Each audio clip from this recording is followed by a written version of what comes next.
Marmon Richmond and Saraphina Finch. Two wolves from two entirely different worlds. He had everything. She had been left with nothing. He was the most feared alpha king on the continent. The wolf whose name made 40 pack leaders go quiet in the middle of sentences. She was the woman every room had already decided not to see. The one who had worn a title for 3 years, built a life around it, and then watched it be handed to someone else on a Thursday afternoon while she stood in an office holding a cup of tea that had gone completely cold. The world looked at him and stepped aside. The world looked at her and walked on. But something happened that nobody predicted. The wolf with all the power, the crown, the compound, or the crushing aura that made alphas lower their heads before he had spoken a word, decided to pretend he had none of it. He packed 2 plain bags. He drove a truck with a dented bumper. He rented a room above a hardware store in a border town that nobody important ever passed through. He gave himself a different name and a modest job, and he walked into the world as nobody, because he was looking for something his entire empire had never been able to give him, and the only wolf who had it was the last one the world would ever have chosen. This is their story, and it does not go the way you think it will. There were exactly 4 people in the world who knew the full scope of Marmon Richmond's authority, and 3 of them worked for him. The 4th was his senior advisor, Wyatt Turlow, a lean, sharp-eyed wolf of 42 who had served the Richmond family for 12 years and who possessed the particular skill of knowing precisely when to speak and precisely when to hand his king a cup of coffee and wait. On the evening of the Eastern Dominion's annual Mate Summit, Wyatt was doing the latter. They were standing in the corridor outside the main hall of the Richmond estate, a grand glass and timber complex built into the Shenandoah mountainside that had hosted the summit every year for 4 generations. Inside, 300 wolves in formal dress moved through the careful choreography of an event that was, underneath all the silk and crystal and polished conversation, a very sophisticated audition. Marmon had been inside for 2 hours. He had spoken with 11 she-wolves, but he was now standing in the corridor with his hands in his pockets and the particular expression that Wyatt had learned over 12 years to read as, "This is not working, and I am not going to say so out loud." He handed Marmon the coffee. Marmon took it, looked at the wall, said nothing for a long moment. Inside the hall he had spoken most recently with Rika Lambert, 29 years old, from a respected Eastern pack, educated at the kind of university that required a specific combination of intelligence and generational wealth. She was poised. She was genuinely beautiful. She had asked him, in a voice calibrated to warmth, about his preferred approach to cross-pack governance. He had given her a deliberately incomplete answer. Slightly wrong, in fact, a position he did not actually hold. They stated with enough confidence that only someone who disagreed would say so. She had agreed with him, immediately, thoroughly, with a smile that adjusted itself slightly to match his energy the way a mirror adjusts to light. It was not her fault. She had been told, weeks ago, that she would be in this room, and she had prepared accordingly. She was performing the version of herself most likely to succeed, and that version had been assembled around the question, what does the Alpha King want to see? The answer to that question was never going to be the answer Marmon needed. He had known this for 16 years. He had sat through 16 annual summits. He had been introduced to more she-wolves than he could accurately count, both at formal gatherings and diplomatic events, and the occasional carefully arranged coincidence that Pierce had never been subtle enough about. His inner wolf, which should have been searching, reaching, responding to some invisible thread that pulled toward the right person, had been silent through all of it. Not asleep, not broken, just entirely, stubbornly unimpressed. "They know who I am before they enter the room," Marmon said. He wasn't speaking to Wyatt specifically. More to the corridor wall, Wyatt sipped his own coffee. "That's not a solvable problem.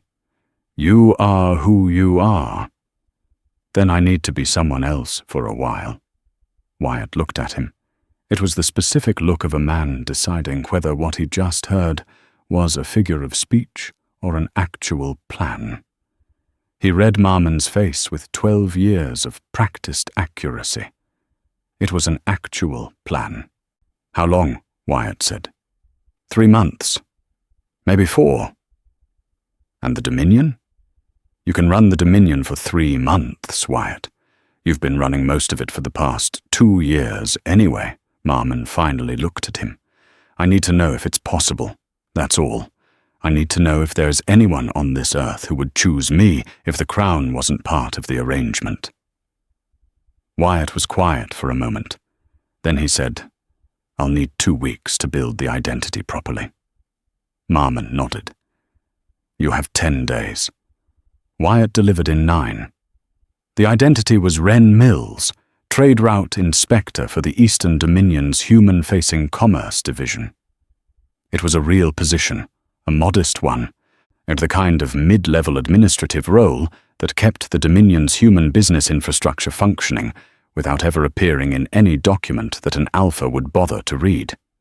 Ren Mills had a government-issued vehicle, a grey truck with 112,000 miles on it, and a dent in the rear bumper from a parking lot incident that Wyatt had arranged specifically because a dent-free truck belonging to a mid-level inspector would have been slightly wrong. He had a rental room above a hardware store in Millhaven, Virginia.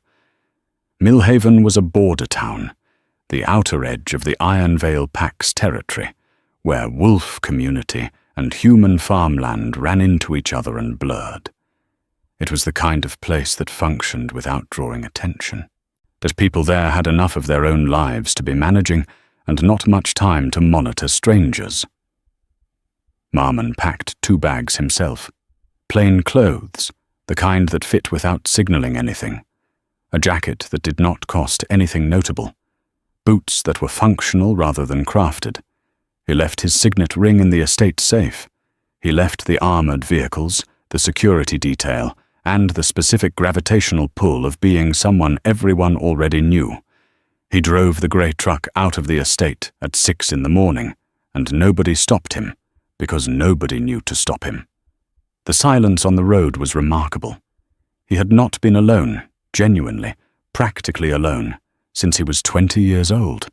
There had always been Wyatt, or security, or the awareness of the estate breathing behind him with all its machinery, and all its people and all its needs. He had not noticed the weight of it until it was gone. His wolf, which had been quiet and critical through the entire summit evening, was now doing something different. Not loud, not urgent. Just oriented. The way a compass needle settles. The slow, certain alignment of something that has been waiting for the conditions to be right. Marmon noticed this, filed it, and kept driving. He arrived in Millhaven on a Tuesday evening. The hardware store was on the main road. His room was up a set of wooden stairs at the back of the building. Small, clean, practical. A window that looked onto the service alley. A kitchen with a coffee maker that worked. A bed that was not the bed of an Alpha King and was, and for reasons he could not entirely explain, a relief. He ate at the diner on the corner that first evening. The waitress called him Hon and meant nothing by it, and did not look at him twice. He left a good tip, not an extravagant one, a Ren Mills tip. He slept better than he had in months. For the first 2 days, he did his actual job, the legitimate one, reviewing trade route documentation for 2 human timber operations that ran on the eastern border. The work was straightforward and required no authority beyond a clipboard and a reasonable knowledge of logistics. He ate at the diner. He bought groceries from the small market on Birch Street. He walked the town in the early mornings and learned its geography, the pack-adjacent neighborhoods to the north, where the wolves who lived between formal pack structure and human community had built quiet lives, the human district to the south where the farmland began, the main road where the two communities met and mostly managed to coexist. Nobody adjusted their posture when he entered a room. Nobody's voice changed when he spoke to them. He was, for the first time in 16 years, invisible. And invisible, he discovered on the morning of the third day, felt almost exactly like being free. He was sitting in the grey truck outside the diner with his coffee at 7:15 on that third morning, to watching the main road do what main roads do in small towns, slowly fill with purpose, when he saw a woman come out of the converted storefront across the road and begin arguing with a county official on the sidewalk. She was not loud. She was not dramatic. She was holding a folder and speaking with the specific, relentless clarity of someone who has had this exact conversation 4 times before and has learned that the only way to win it is to be more precisely correct than the other person is comfortable with. The county official was a heavy-set man in a fleece vest who had the practiced demeanor of someone accustomed to deferring things indefinitely. She was not deferrable. He watched her give the man a date, a reference number, the name of the specific person who had made the original commitment 6 weeks ago. The man ran out of deflections in 4 minutes flat and said he would look into it. She thanked him without warmth, went back inside the building, and returned 10 minutes later, carrying a space heater, a small electric one, the kind you buy at the hardware store for under $20, which she walked across the parking lot and carried in through the side door. Marmon sat in the truck for a moment. His wolf went completely still. Not the silence of disinterest, the silence of absolute, total attention. The silence of an animal that has spent 16 years moving through a landscape without finding what it was looking for, and has just, in this ordinary moment on an ordinary Tuesday morning, located exactly that thing. He got out of the truck. He crossed the road. The storefront sign read, Millhaven Community Resource Center. A paper notice on the door listed the hours and the programs, literacy classes, Tuesday and Thursday evenings, Saturday reading hour, 10 to noon. The door was propped open. Inside, a woman was arranging books on a low shelf, her back to him. "Excuse me," he said. "Do you need a hand with anything?" She turned around. She had dark eyes, brown, direct, entirely without the specific layer of assessment he had become accustomed to seeing in eyes that recognized his name. These eyes were doing something simpler and more honest than that. They were deciding whether he was safe. He waited. He let her look. "The box on the top shelf," she said after a moment. "I can reach it, but I'd rather not climb the chair." He got the box. He set it on the table. She said, "Thank you." "I'm Ren," he said. "Saraphina," she said. She turned back to the shelf. Or not dismissing him. Simply working. The way people work when they have things to do. And a stranger's introduction is a pleasant but minor event in a busy morning. He stood in the doorway for a moment. His wolf was not silent anymore. It was the opposite of silent. It was the particular, sustained attentiveness of something that had been looking for a very long time and had just found the direction it needed to be facing. He said, "I'll see you around." She said, without looking up, "The diner next door has good coffee if you haven't tried it." He had, but he filed the information anyway. He walked back to his truck. He sat in the driver's seat and looked at the resource center across the road and thought about the space heater and the reference numbers and the specific quality of a wolf who had spent the morning being completely, to entirely herself without any awareness that she was being observed. His wolf pressed against his ribs once, firmly, and then settled. It was not a question. It was a statement. Saraphina Finch had been in Millhaven for 8 months when Ren Mills appeared in her doorway, asking if she needed a hand with a box. She noticed him.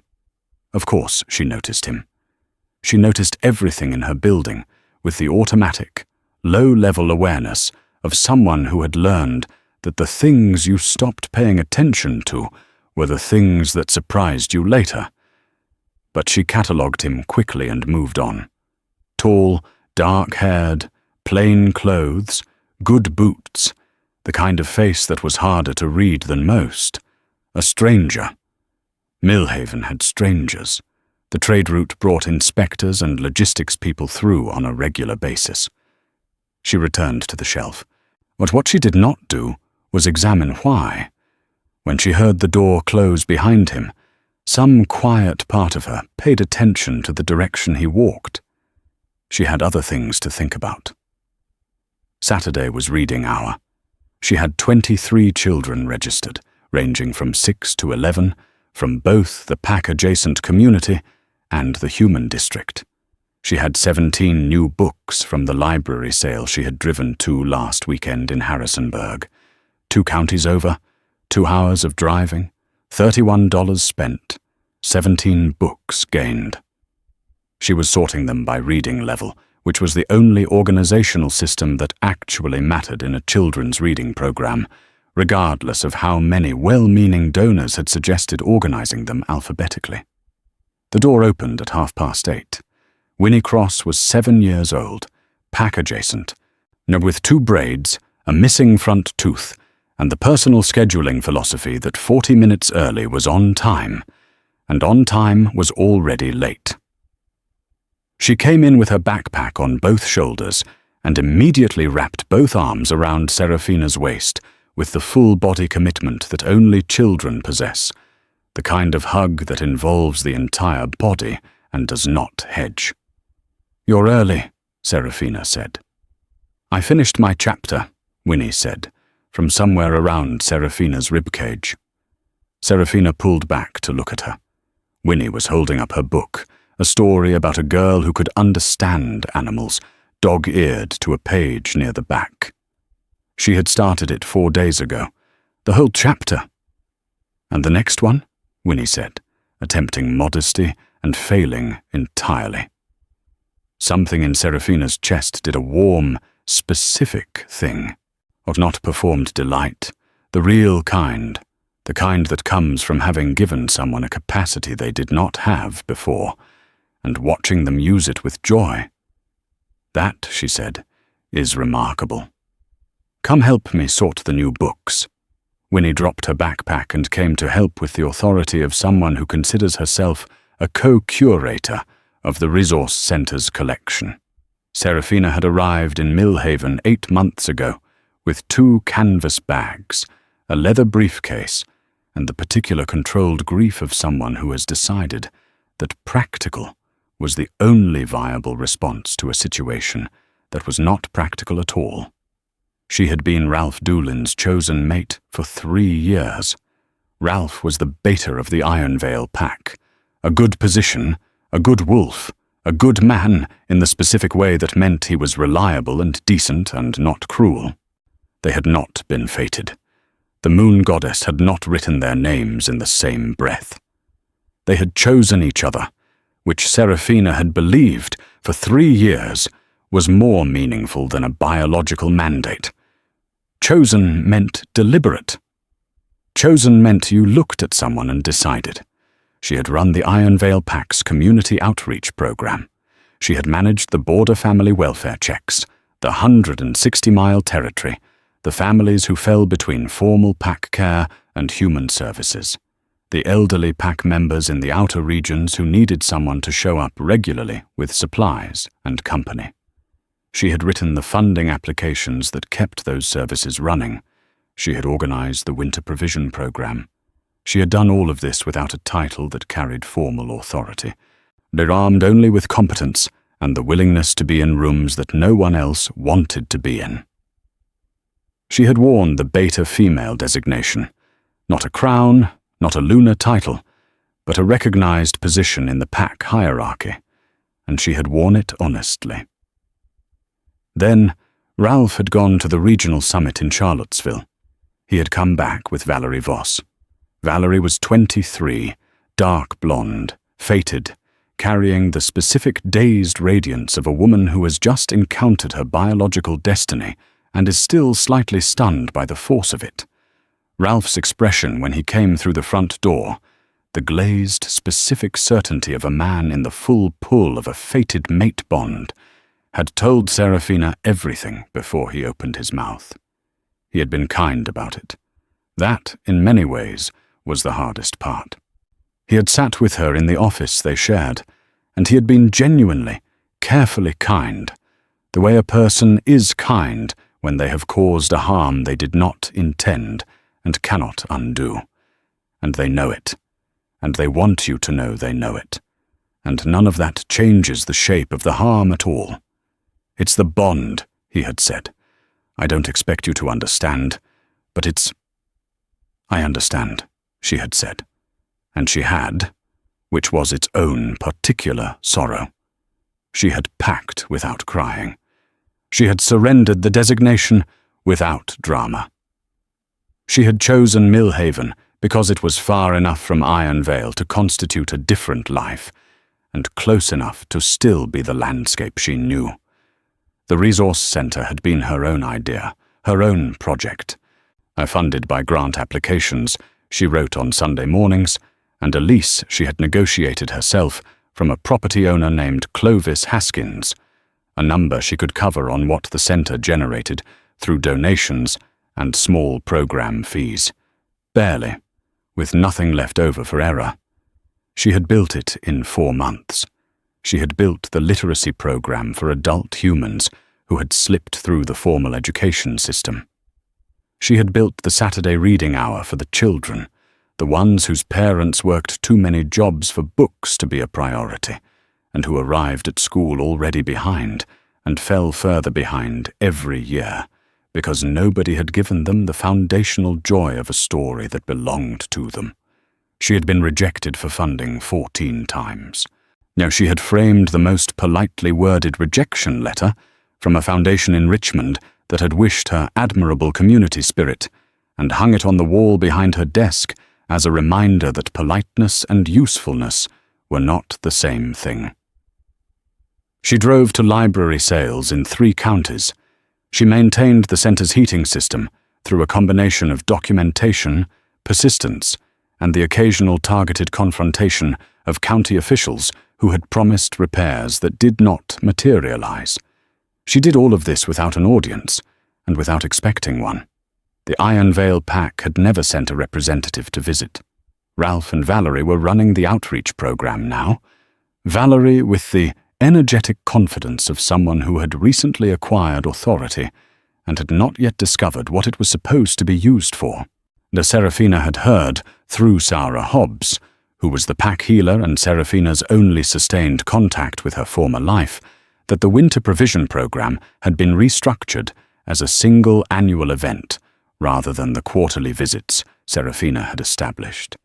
She had heard this and set it aside because the pack was not her responsibility anymore, and making it her grief was a luxury she couldn't afford. She had Winnie. She had 23 children who came every Saturday with varying amounts of confidence and left every Saturday having read something. She had Leah McGraw, 71 years old, human, had been coming to the Tuesday literacy class for 3 months, read her first complete sentence aloud in February, with an expression of concentrated courage that Saraphina would remember for the rest of her life. She had the resource centre and the work it contained, and she had decided, in Millhaven, on a morning about 4 months in, when she had walked to the centre in the early January cold and found herself genuinely glad to arrive, that this was enough. Not everything, but enough. The county official left. She carried the space heater to the back room where Leah McGraw sat for her Tuesday evening class. She plugged it in. She confirmed it worked. She went back to sorting the books. She did not think about the stranger with the good boots who had asked if she needed help and then walked back across the road without making anything of it. She thought about him a little, later, when she was locking up, but she filed it away under, probably passing through, and went home. The week had enough already without adding new complications. But the thing about Millhaven was that it was small, and the thing about Ren Mills was that he kept coming back.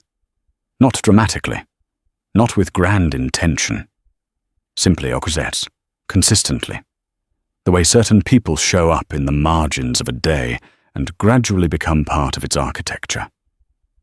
She saw him at the diner on Wednesday morning, sitting at the corner table with a clipboard of logistics documents.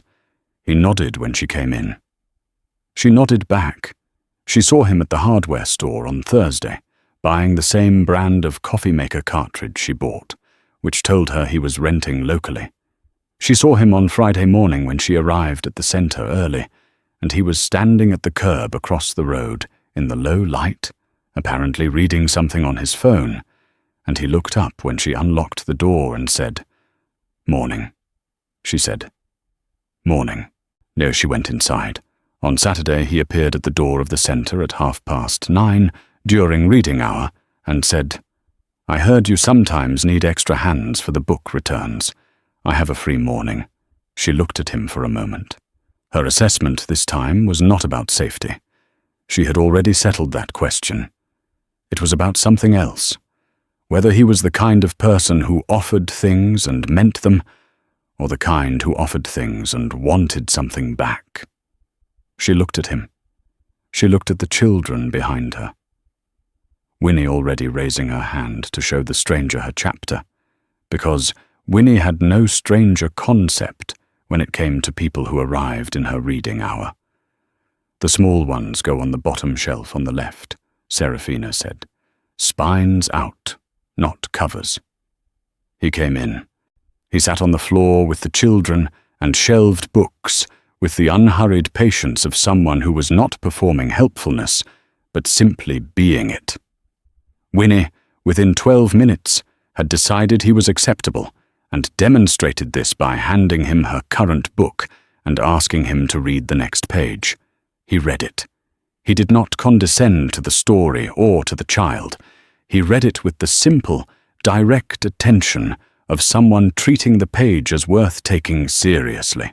Saraphina watched from across the room and felt something shift very slightly in the careful, managed distance she kept between herself and new things.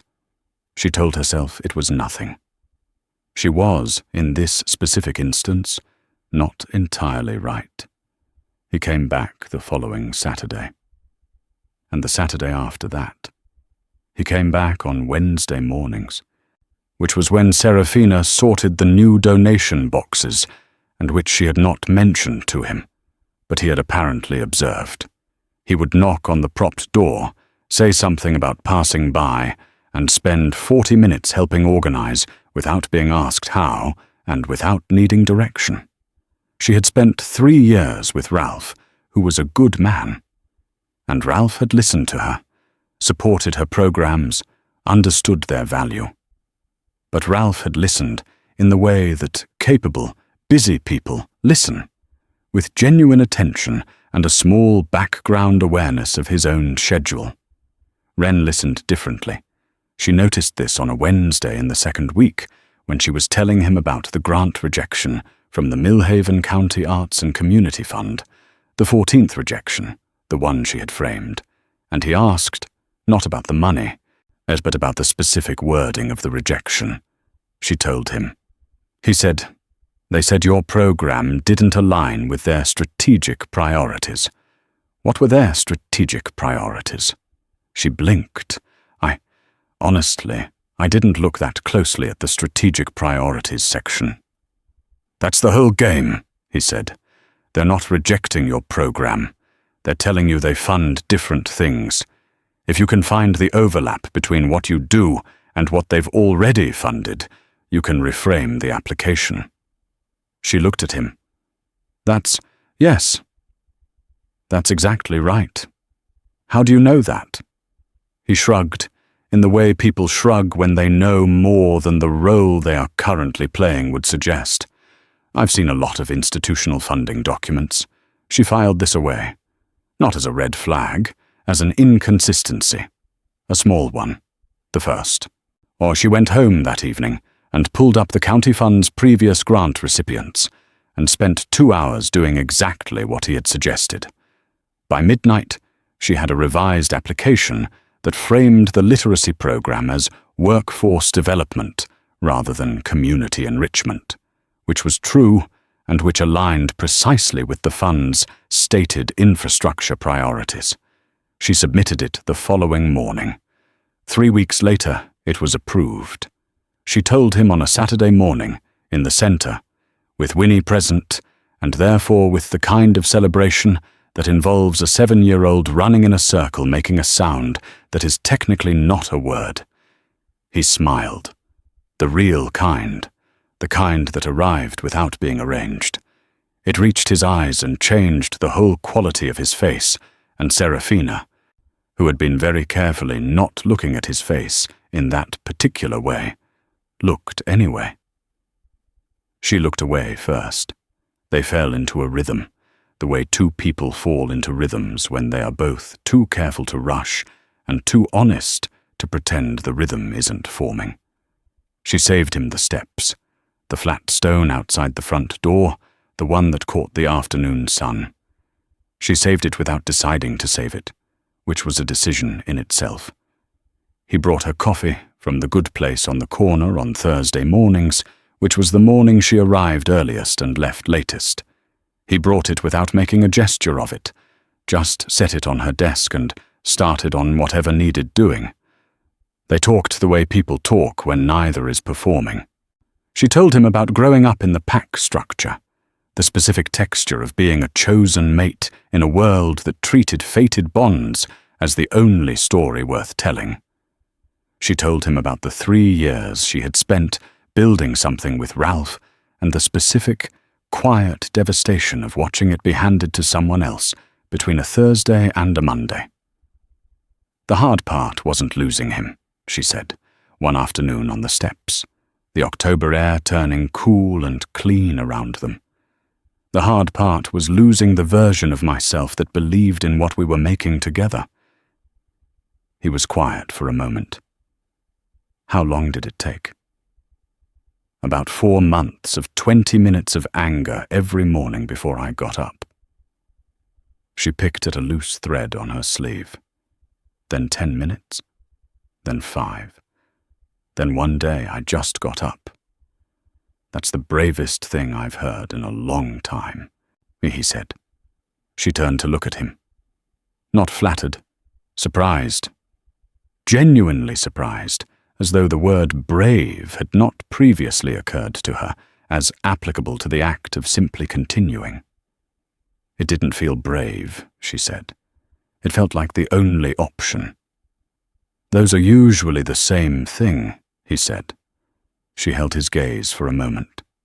Then she looked at the street. He told her things too. Truths in the clothing of Ren Mills' life. His father had been a hard man. True. He had spent his adult life in a world he didn't choose. True. He was trying to understand who he was outside of the role that had been built around him before he had a say in its construction. True, in a way that carried the full weight of what she didn't yet know. She didn't press him. She accepted what he offered with the same directness she brought to everything, which meant she noticed the edges of what he was not saying, but did not treat them as an obligation. Her assessment of him was not calculated in the way his assessment of her was. She simply found him honest in the moments when it mattered and useful in the daily practical ways and surprisingly easy to be near, and those 3 things combined were more than most people had offered her in a long time. His wolf, meanwhile, had stopped being merely attentive and had become something more specific. He caught himself memorizing things. The way she chewed her pen when she was writing. The specific coffee she made for herself versus the one she made for guests. Her own was stronger, darker, no sugar. The coffee of someone who needed the thing to actually work. The way she always knew where Winnie was in a room without appearing to look. On a Saturday in the 3rd week, they drove together to a library sale 2 towns over. He had the truck, she had the knowledge of what the reading hour needed. 3 hours in a church basement with folding tables covered in boxes of books. She moved through the sale with the precision of someone who has a mental list and a fixed budget, and wastes neither. He carried the boxes and paid attention. On the way back, the sun going down behind the Blue Ridge, she fell asleep in the passenger seat with her head against the window and her hand open in her lap. He drove. He did not wake her. He felt something in his chest that was not new. It had been building for weeks, but was, in this quiet, specific moment, undeniable. He was in love with this woman. The certainty of it settled into him the way true things settle. Not with drama, but with the calm, absolute quality of something that was always going to be true and has simply now been acknowledged. He was also lying to her every day. The guilt was specific and daily. Every honest thing she gave him added to its weight. She had told him about the 4 months of 20 minutes. She had told him about Winnie's first completed chapter. She had told him about the framed rejection letter and why she hung it where she could see it. She had given him real things. He had given her a false name and a borrowed identity and the careful management of what he let her see. He drove the rest of the way in the October dark and told himself he would find the right moment, and told himself it wasn't yet, and knew, somewhere underneath all of that he was afraid. Not of her knowing, of what she would see when she did. Harlan Bonner called on the 3rd Sunday. Wyatt had given Harlan the burner number for genuine emergencies, the kind that could not wait 3 months. Harlan was the beta of the Northern Dominion's Governance Council, a steady wolf who had been managing the Eastern operations during Marmon's absence with the professional competence of someone who understood the word discretion in its fullest application. The Bonner pack was pressing a border claim in the Upper Territory. Nothing violent, a documentation dispute, the kind that could be resolved in a formal session. But the timing required Marmon's signature on 3 specific instruments within the week. "I can courier them," Wyatt said, when Marmon called back from a payphone at the edge of town. "Sign and return. No one needs to know where you are." "Do it," Marmon said. "Anything else?" Or a pause. The Doolin pack sent a formal inquiry about the Eastern trade route adjustment. The inquiry came through the Human Commerce Division. Whoever is handling the Millhaven region should technically respond. Marmon looked at the payphone box. "I'll handle it." "Marmon." Wyatt's voice carried the specific tone of a man about to say something his employer had not asked to hear. "Are you still doing the thing?" "Yes." Is it working?" Marmon was quiet for a moment. "Yes," he said. "It's working." He heard Wyatt process this. "Good," Wyatt said, after a moment. "That's good." And then, because Wyatt was Wyatt, "Do I need to be concerned?" "You need to be ready," Marmon said. "That's all." He hung up. He walked back to the resource center on his lunch break. Saraphina was on the steps with a funding application spread across her knees, making notes in the margins with a red pen. She had coffee. She had not saved him a cup today, which meant she had come out unexpectedly and not planned to be there long. He sat down beside her anyway. She shifted to make room without looking up. He watched the street for a while. A woman from the pack-adjacent neighborhood walked past with a stroller and 2 older children. The diner across the road was doing its lunchtime business. A truck from the County Roads Department idled at the corner. He watched the way Millhaven moved around Saraphina and continued to register something that had been accumulating for weeks: the specific, consistent invisibility of a woman who had organized her life around doing things that mattered and had long since stopped expecting that mattering to be externally acknowledged. The Iron Vale Pack member he had seen last week, a wolf named Emmett McGraw, mid-level patrol, someone Marmon had reviewed in a border staffing document 3 years ago, had driven past the center twice without stopping. He had known Seraphina's work for years, had benefited from her winter provision program, had apparently reclassified her upon her departure from the pack as no longer relevant. It was not cruelty. It was the specific, ordinary failure of people who assigned value based on titles and did not recalibrate when the title moved. It made the heat in Marmon's chest specific and sustained. And then there was Clovis Haskins. He had seen Haskins twice. The first time was a Tuesday afternoon, but when Haskins had arrived at the center with his clipboard and his gold watch, and the particular ease of a man whose power over you is encoded in the lease you have signed. He had reviewed the space with the assessor's gaze of someone checking an investment, made 3 comments about the center's modest footprint and the cost efficiency of the programs, and mentioned the lease renewal in a tone that was casual and timed to be heard. Saraphina had handled him with a patience that had nothing gentle about it. The patience of someone who has run out of expectation, but not out of professionalism. She answered his questions directly and gave him nothing additional. When he left, she returned to her work without comment. But Marmon had watched her posture during the conversation. The specific, barely visible set of her shoulders. Not fear. Not submission, just the brace of someone absorbing something they have absorbed many times before. He said nothing then. He filed it. He called Wyatt from the payphone that evening. I need a background workup on a property owner named Clovis Haskins, Millhaven, Virginia. Everything available. Public records or full scope? Full scope. That'll take about 48 hours. You have 36. The file arrived in a sealed envelope at the hardware store counter, forwarded through a courier service that Wyatt had been using for sensitive material since before Marmon had the authority to send sensitive material. Marmon read it in his room above the hardware store at 10 in the evening. The contents were not surprising in their nature. They were more extensive than he had anticipated in their scope. Clovis Haskins had been inflating maintenance costs across his 4 Millhaven properties for 6 years, billing tenants for repairs that were either never made or invoiced at triple the actual cost. He had 2 formal tenant complaints on record with the county, both quietly settled through agreements that prevented the complainants from discussing the terms.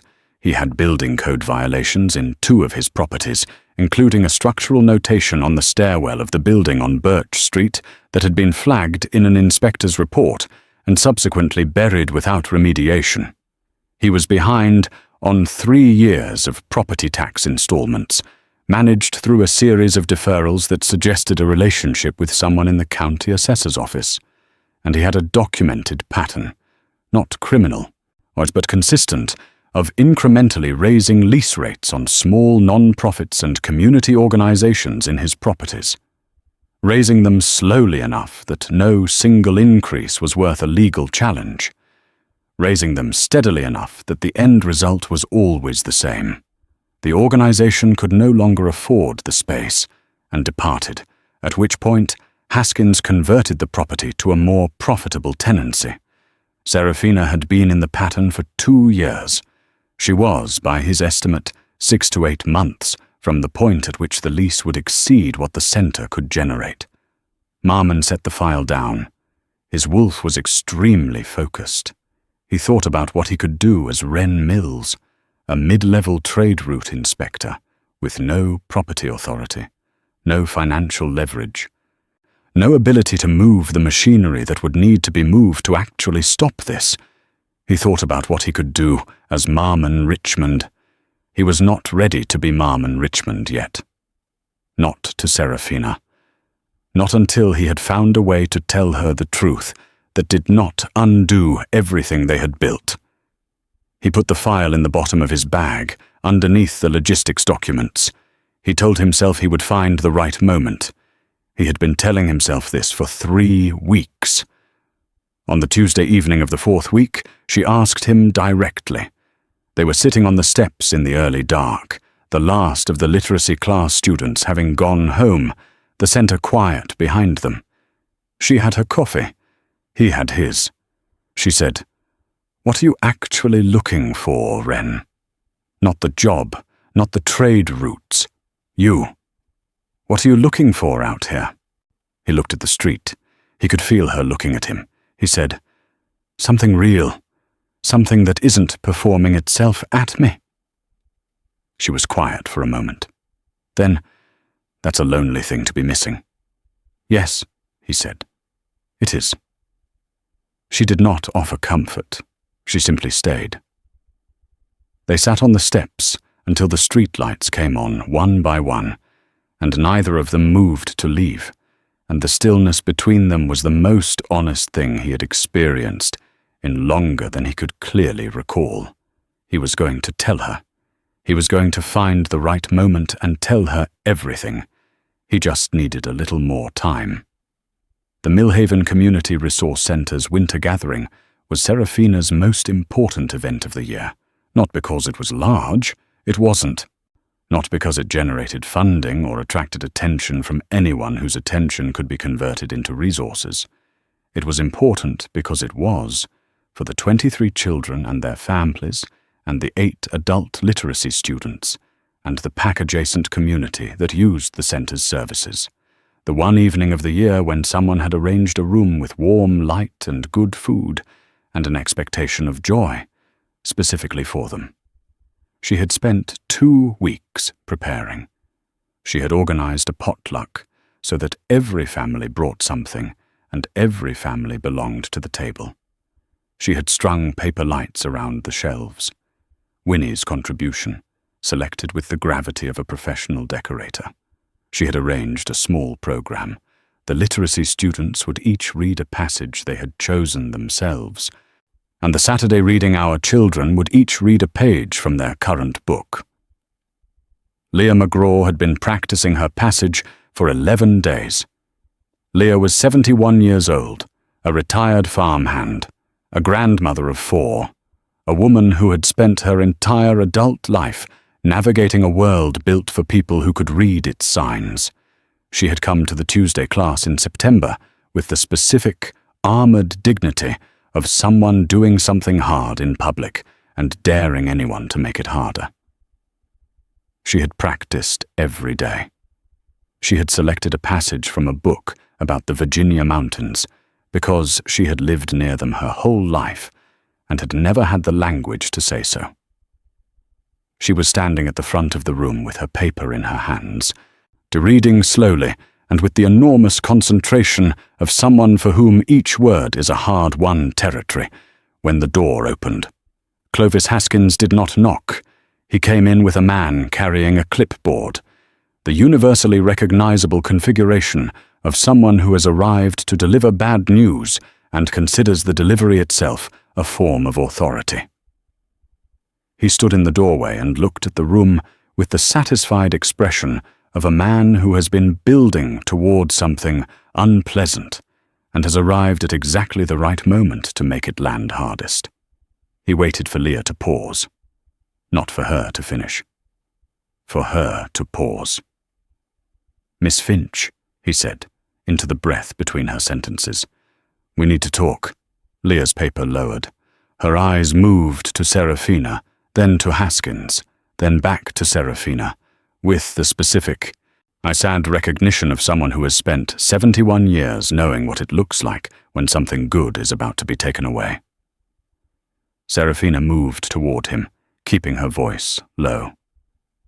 "Clovis, we are in the middle of a program. Can this wait? It can't, actually. He held up a folded document. Your lease expires at the end of the month. I won't be renewing it. The space has been leased to a new commercial tenant, effective the 1st. The room went quiet. Not the quiet of attention, the quiet of oxygen being removed from a space. Winnie, who had been sitting cross-legged on the floor beside the bookshelf, looked up at Saraphina. Her expression was the specific, searching expression of a child who does not fully understand what is happening, but understands that the adult she trusts is in the middle of something that requires a kind of help she cannot provide. You told me I had until the spring review, Saraphina said. Her voice was steady. Her hands were steady. We had a verbal agreement. Agreements change. He said it pleasantly. I would have notified you sooner, but the new tenant moved quickly. You'll need to have everything out by the 30th.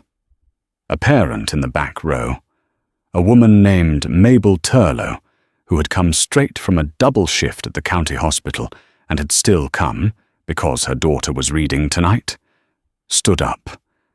She's been here 4 years. You can't just... I can, actually, Haskins said. It's my building.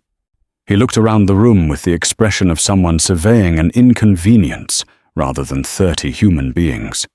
His gaze moved to the potluck table, the dishes the families had brought, the effort that had been made, and then, with a deliberate casualness that was the precise opposite of casual, to Saraphina. Some spaces, he said, just aren't meant to last. Sometimes things run their course and move on. Find better arrangements. He paused. The corner of his mouth moved. Some things just aren't built for the long term. He was not talking about the lease. He was talking about her, about the title she had lost, about the life that had moved on without her. And everyone in the room who knew her history, the pack-adjacent families, Sarah Hobbs, standing near the back wall, heard exactly what he meant. Saraphina stood very still. Her chin did not drop. Her voice did not shake. The armor she had been building for 3 years, brick by patient brick, on the foundation of 20 minutes of anger every morning and the decision to be a person regardless, held. But Marmon, who was sitting on the floor with Winnie, saw her face for the half-second before the armor closed. He saw what the remark cost her. Winnie was still beside him. He lifted her gently and moved her next to Sarah Hobbs. He stood up. He crossed the room. He stopped between Saraphina and Haskins, and he said very quietly, "You've delivered your message. Leave." Haskins looked at him. Ren Mills, plain clothes, no insignia, no visible authority. A man who had no obvious reason to insert himself into a property management conversation. "And you are?" "Someone asking you to leave," Marmon said. His voice was at a normal volume, entirely calm, and beneath the calm, like a current beneath still water, was something else, a frequency that Haskins's inner wolf registered before his conscious mind could catch up. The specific, pressurized quality of authority, so deep it had become structural. Haskins took a half-step backward. He did not know why. He would not have been able to explain it later. He simply found himself taking the step. "I'll be in touch about the 30th, he said, to Saraphina. Then he left. His clipboard man followed. The door closed. The room exhaled. Saraphina stood in the middle of her winter gathering. The paper lights Winnie had chosen still strung along the bookshelves, the potluck table still full, or the folding chairs still arranged in their careful rows. And her expression did something that Marmon would remember for a very long time. She built a smile. From nothing, from sheer will, and the refusal to let 30 people, and especially one small girl with 2 braids and a missing tooth, see her fall apart. She built a smile that looked almost real, and said, "Leah, you were on the 3rd paragraph." Leah McGraw picked up her paper. She found her place. She continued reading, in her slow and careful voice, about the Virginia mountains she had lived beside her whole life.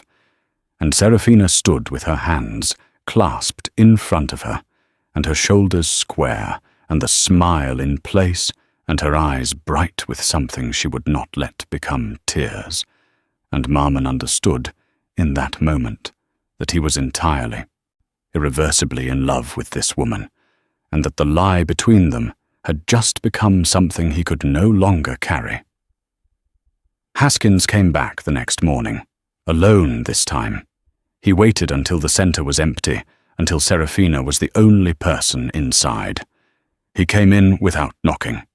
He stood in the center of the room, and he looked at her with the specific assessment of a man who has just watched his leverage land and believes the landing has softened his target. He said, "There are arrangements that can be made for people who are willing to be flexible." His eyes moved over her in a way that converted a business sentence into something else entirely. Saraphina said, "Get out," he said. "Think about what you're giving up. The space, the program, all those kids. You could have a very simple solution here." She said, "Get out." Her voice was a wall, flat and final and entirely without opening. He left. She sat down on the floor of the resource center, among the books she had collected from 31 library sales, beneath the paper lights Winnie had chosen, in the space she had built from a lease and a Sunday's worth of applications, and she sat there for 10 minutes in the quiet, not crying, not angry. Something quieter than either of those things. The deep, cellular exhaustion of someone who has been required to hold their ground against small cruelties for a long time, and is beginning to feel the specific fatigue of it. She told Marmon that afternoon. She told him on the steps, in the cold, in the flat, careful voice she used when she was containing something that required containing. She told it like a report. When she finished, the silence that followed was complete. He was gripping the edge of the stone step. His knuckles had gone white. "Ren," she said, "say something." "I'm going to handle this," he said, quietly, with the specific frequency that had made Haskins take that half step backward. She looked at him. Ren. A pause. The careful emphasis on the name. "What does that mean?" "It means I'm going to handle it." She studied him, and Saraphina Finch, who noticed everything, was looking at him now with an expression that told him she had been cataloguing inconsistencies for weeks and had just added one that was too large to file away. "Be careful," she said, after a moment. The words held more weight than their surface. He was already standing up. He walked 3 blocks to the payphone on the edge of town. He called Wyatt. "I need the building code violations on Clovis Haskins's Millhaven properties routed to the Dominion's Property Oversight Council. Full formal filing. And I need a tenant rights referral to Clementine Vasquez's office for 2 former tenants. The names are in the file I sent you last week." Marmon. A pause. "If we file through the Oversight Council, the filing will show a Commerce Division origin." "I know. A journalist who looks closely enough will trace the origin." "I know," Marmon said. "Do it anyway." The Dominion's Property Oversight Council was the legitimate, formal governance body that Marmon controlled as king, but which functioned through its own institutional process. It took 4 days for the filing to generate an investigation notice. Clementine Vasquez, a tenant rights attorney with 15 years of pro bono practice, contacted the 2 former Haskins tenants within 48 hours of the referral. Both of them, it turned out, had been waiting for someone to tell them the agreements they had signed were unenforceable. They agreed to speak formally.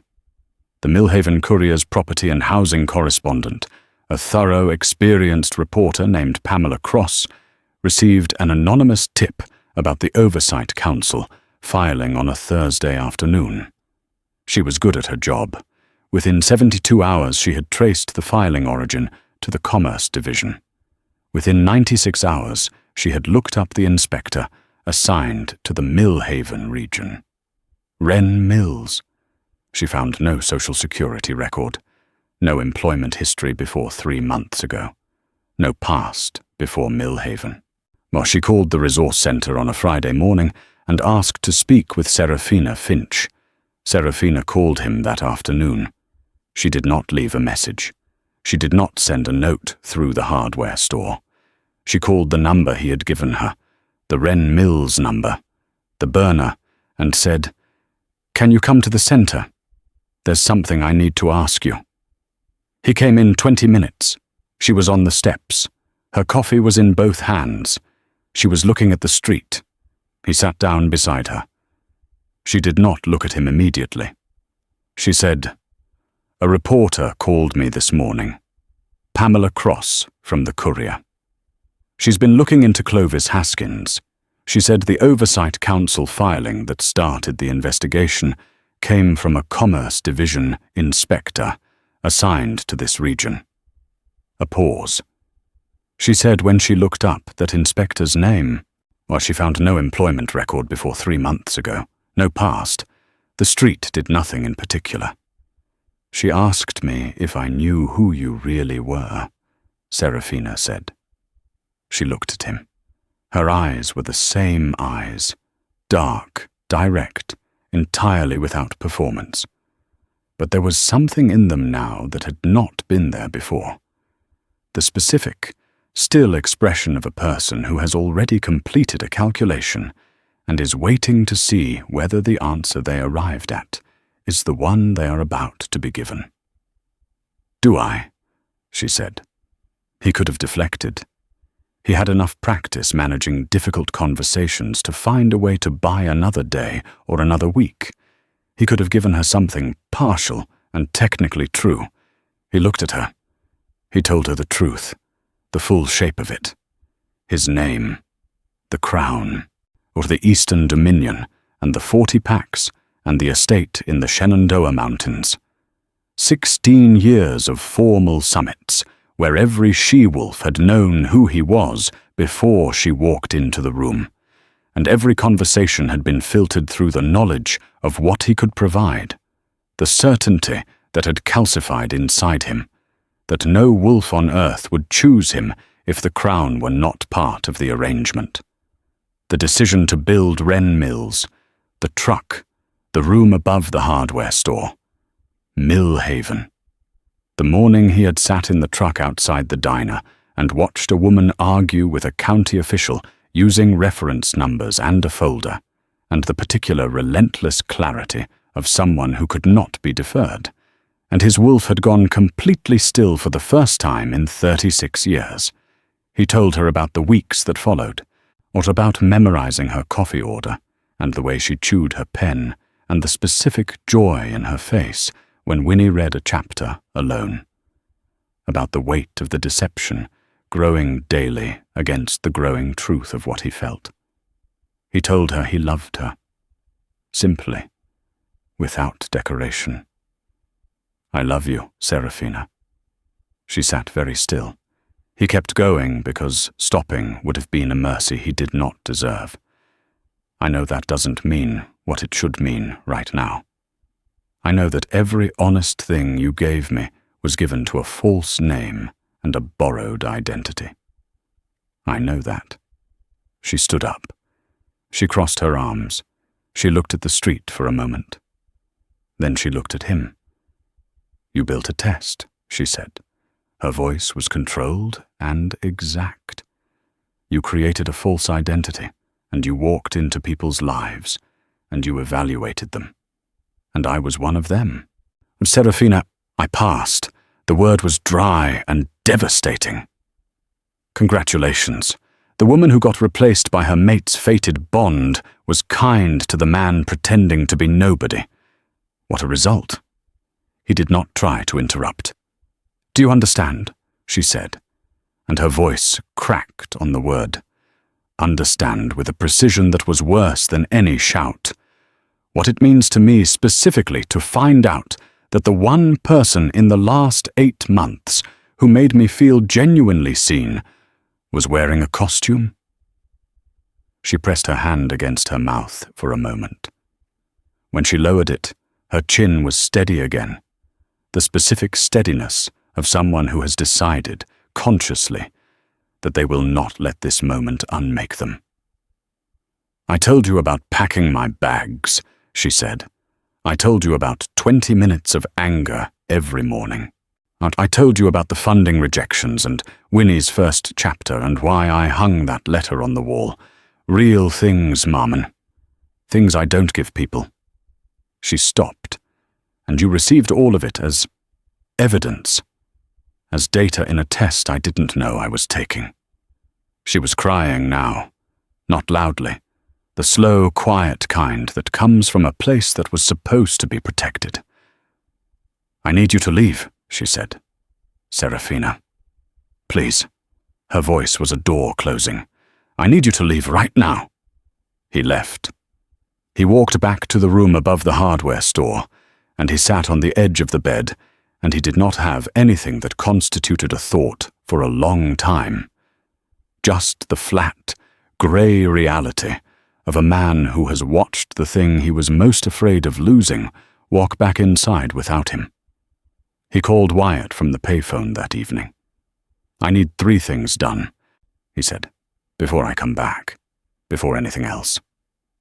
The first, the Resource Center building purchased through a clean, non-profit entity. Cornerstone Community Trust, no Richmond connection, no trail. Fair market value. The lease converted to a nominal annual rate, permanent. The second, a perpetual operational trust for the Saturday reading program and the literacy classes.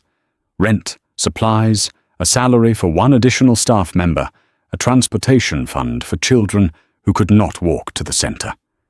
Managed independently. The third, Clovis Haskins's investigation to proceed entirely through the legitimate oversight process.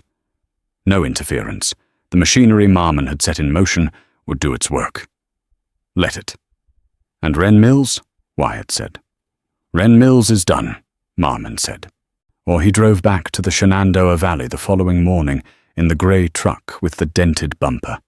He parked it in the estate garage next to the armoured vehicles. He went upstairs and stood in his actual bedroom, the king's bedroom, the one with the view of the mountains and the closet full of tailored suits, and it felt exactly as hollow and exactly as enormous as he had known it would feel without her. Wyatt was waiting in the study with 4 weeks of accumulated urgent matters. Marmon sat down at the desk. He opened the first file. His wolf was not quiet. It was the sustained, directional urgency of a compass being held 1,000 miles from north and being asked to wait. He worked. He handled the border documentation and the council filings and the 3 situations that had escalated during his absence. He did his job with the focused, relentless competence of a man who has spent 36 years being good at what he does. He waited. Across the Shenandoah Valley, Saraphina Finch received a letter from Cornerstone Community Trust. She read it twice. She called the law firm on the letterhead. They told her the donor wished to remain anonymous. She asked again, more directly. They repeated the answer. She set the letter on her desk and looked at it for a long time. Sarah Hobbs was in the room. She said, "What are you going to do?" Saraphina was quiet for a while. She looked at the paper lights Winnie had strung along the bookshelves. Still there, a little crooked, perfect. She looked at the shelf of books, organized by reading level rather than title. She looked at the framed rejection letter on the wall and thought about what it had been trying to tell her, which was that politeness and usefulness were not the same thing, and that the people who mattered were often the ones nobody had officially approved. "I'm going to go ask him something," she said. She drove herself, her own car, the one with the dented rear bumper she had been meaning to fix for 2 years. 4 hours north on the interstate, and then into the mountains, following directions that Wyatt Turlough had left at the law firm for anyone who asked specifically enough. She had asked specifically enough. The Richmond estate announced itself first as a glow in the valley below, the warm, steady light of something large and serious and entirely at home in the landscape. As the road descended, it resolved into detail, glass and dark timber and stone, built into the mountainside with the specific intelligence of architecture that has considered the land rather than overriding it. It was breathtaking. Saraphina acknowledged this and drove on. The gate guard took her name. Wyatt Turlough met her in the main hall, a lean, sharp-eyed wolf who looked at her with an expression that told her he had been hoping for this specific arrival for exactly 6 weeks. "He doesn't know you're here," Wyatt said. "Study. 2nd floor. End of the corridor." She walked through the estate alone. The marble floors and the high ceilings and the art on the walls. She looked at all of it with the same direct, unhurried attention she brought to everything. It was extraordinary. It was also exactly what she had expected. A very well-appointed way to be alone. While she found the study, the door was open. He was at his desk, jacket off, documents spread, the posture of a man who has been using work as the only available substitute for the thing that is missing. He had not heard her on the hall carpet. She knocked on the open door. He looked up. His face did something she had never seen a powerful man's face do. It simply, completely opened. No management. No arrangement. Just the unguarded, specific expression of a man who has been waiting for something and has just watched it arrive. She came in. She stood in the center of the room. She did not sit. "I know it was you," she said. "The building, the trust." He did not deny it. "I came to say 2 things. Her voice was steady and exact. "The first is that what you did for those children, for Winnie, for Leah, for the 23 kids who come on Saturdays and the families who bring them, is the most significant thing anyone has ever done for the work that matters most to me. And I need you to know that I know, and that I am grateful." A pause. "The second thing is that I am still furious with you. You should be," he said. She blinked. She had prepared for many responses. "Not that one. Everything you said on those steps," he said. Every word of it was right. She looked at him. He stood up. He did not come around the desk. He stayed where he was, which was the appropriate distance for a man who had given up the right to close the space, and knew it. "I told myself I was looking for something real," he said. "That wasn't dishonest. I was. But what I was actually doing was building an experiment where I held all the information and the other person held none, and I told myself that was bravery.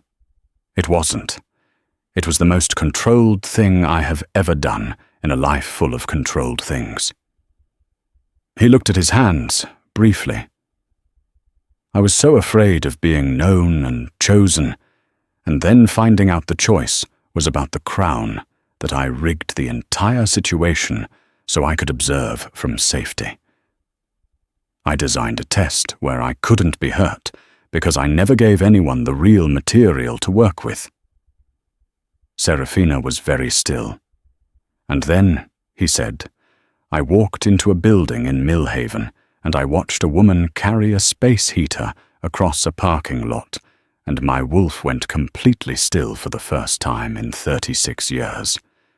And instead of being honest with her, I gave her a false name and a borrowed story and took everything she offered me in return." He looked at her. "You gave me the most real thing I have ever been given, and I gave you the most careful, managed version of myself that I could construct. That was not love. That was cowardice wearing love's clothing." The room was very quiet. Below the window, the Shenandoah Valley held its mountains and its forests, and its particular quality of still evening air. "I am not asking you to forgive me," he said. "I am not asking you for anything. I am telling you the truth because it is the only thing I have left that is actually mine." Saraphina looked at the floor. She looked at the window. She looked at him. "The coffee you brought me on Thursday mornings," she said. "Was that real?" "Yes. The morning you waited with me while I argued with the county official about the heating repair. Was that real?" "Yes. The way you looked at Clovis when he made that remark in the hall. The way you stood up. Was that real?" "That," he said quietly, "was the realest thing I have felt in 10 years. She uncrossed her arms. She looked at him for a long moment. The full, unhurried assessment of a woman who built funding applications on Sunday mornings and organized bookshelves by reading level and had packed 2 bags on a Monday and driven to a border town and rebuilt herself without asking anyone's permission. "I cannot step into this as a symbol," she said, "not as the unchosen beta female who passed the Alpha King's test, not as proof that something is possible, not as a story." Her voice was measured and final and entirely clear. "And I will step in as Saraphina Finch, who lost a title she had earned and packed her bags without crying and built a reading program in a converted storefront that nobody was watching. That is who I am. Those are the terms. Those are the only terms I want," he said. "Prove it," she said. "How?" She looked at him for a moment. Then, "Come to the resource center, not as the Alpha King, not with the crown or the estate or the 40 packs, as yourself. Sit on the steps, bring better coffee, be a person. Whenever you are ready to be seen," she said, "by someone who will see you clearly." She left. The elevator closed. The estate was quiet. Wyatt appeared in the doorway of the study approximately 4 minutes later, looked at his king's expression, and said nothing. He simply handed him a cup of coffee and went back to wherever he had come from. Marmon stood at the window for a long time. Then he went to pack a bag. Not 2 bags this time. 1. The right clothes, boots that fit without performing. No signet ring in his pocket. Not yet. He would earn that back slowly, through the specific, daily, unglamorous work of being trustworthy. He was at the resource center at 7 in the morning. He was 40 minutes early. He sat on the steps with 2 cups of coffee from the good place on the corner, the one that roasted their own beans, the one he could now afford without a second thought.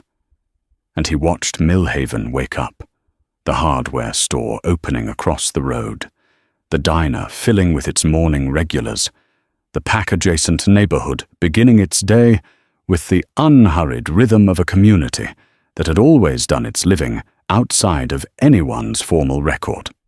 He thought about 16 years of summits, about Rika Lamber's technically perfect smile, about the weight of a crown that made every interaction start from the wrong place. He thought about a woman who had organized 31 library sales into a collection of children's books sorted by reading level, who had framed a rejection letter as a reminder about honesty, who had built a smile from sheer will in front of 30 people while her life was being altered again without her consent, and had done it so that a 7-year-old could keep reading about a girl who talked to animals. His wolf was not quiet. It had not been quiet since Millhaven. It was the particular, warm steadiness of something that has arrived where it was going and intends to stay. The door of the resource center opened at 7:15. Saraphina came out with her keys in one hand and a stack of grant applications in the other. She was wearing her blue cardigan. The good one, not the one she wore for working in the storage room. She had her coffee already, which meant she had been there since before 7, which meant she had been working since before he arrived. She saw him. She stopped on the top step. She looked at him, at the single bag beside him, the plain clothes, the 2 cups of coffee, the absence of everything that announced what he was, and her expression did the complicated arithmetic of someone deciding whether to trust the evidence in front of them or the memory of being hurt. She came down the steps. She sat beside him. She took the coffee. She held it with both hands and looked at the street. "You're early," she said. "I've been waiting a long time," he said. She sipped the coffee. She raised her eyebrows slightly. "This is significantly better than what you used to bring. Everything is going to be significantly better from here." "That remains to be seen," she said. But she was smiling.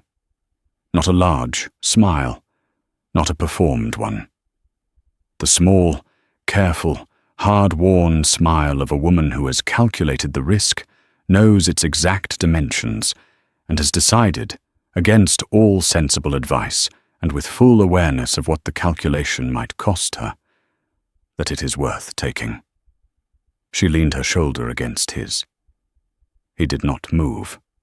The streetlights were still on, the morning too new to have turned them off. The resource center was warm behind them. Paper lights still strung along the bookshelves, books sorted by reading level, the kettle already on for the Thursday literacy class. In 35 minutes, Winnie Cross would appear at the end of the road, 40 minutes early as always, carrying her current book with both hands and a completed chapter in her pocket. Marmon Richmond sat on the stone steps of a converted storefront in a border town and felt his wolf settle into the particular, final stillness of something that has come home. He was not the Alpha King, in this moment. He was not the crown or the estate or the 40 packs or the 36 years of formal authority.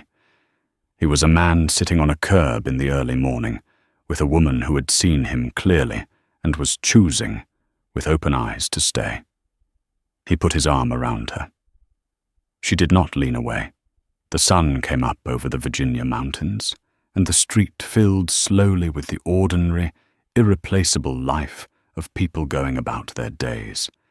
And 2 wolves sat on the steps of a small building that mattered enormously to a very specific and entirely real group of people, and neither of them said anything else, because everything necessary had already been said.